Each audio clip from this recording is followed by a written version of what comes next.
Todo mundo pergunta por que a gente rastreia tanta coisa no pré-natal. Na verdade, o que a gente tem de tão importante nesses rastreamentos? Eu decidi dividir esse vídeo em duas partes. Então, nessa primeira parte, a gente vai abordar o que eu tenho para rastrear na mãe. O que de fato, tanto a história materna quanto o desenvolvimento da gravidez podem trazer de risco e o que eu tenho hoje em dia disponível para identificar esses riscos e o que eu tenho para fazer. Então, na verdade, na primeira consulta, o mais importante para mim é uma boa história dessa paciente.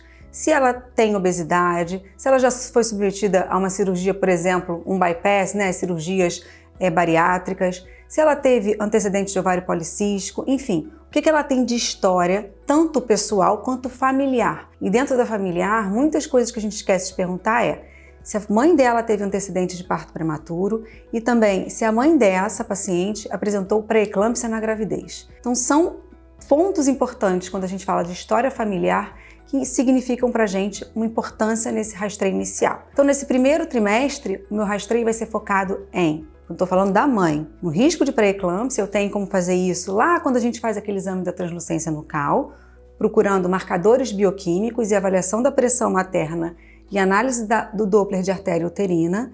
E se esse cálculo ali, com mais ou menos 12 semanas, mostrar um risco aumentado para pré-eclâmpsia, eu tenho indicação de fazer a aspirina durante o pré-natal até 37 semanas. Pois bem, passando esse acompanhamento, ela vai vir, obviamente, durante as consultas, a gente também vai estar verificando outras coisas, mais ou menos ali em torno do morfológico de segundo trimestre, com 20, 22 semanas, a gente vai ter uma nova chance de fazer o rastreio que a gente chama para parto prematuro. Então, no momento oportuno em que a gente faz o exame do morfológico, a gente faz a medida do colo uterino por via transvaginal. Então, se esse colo uterino tiver abaixo de 25 milímetros, a gente passa a ter indicação de fazer o uso da progesterona para reduzir a chance da paciente evoluir com parto prematuro abaixo de 34 semanas. Uma nova possibilidade de rastreio agora com outro foco para o diabetes gestacional vai acontecer ali em torno de 26, 28 semanas, que é o rastreio universal, quando a gente fala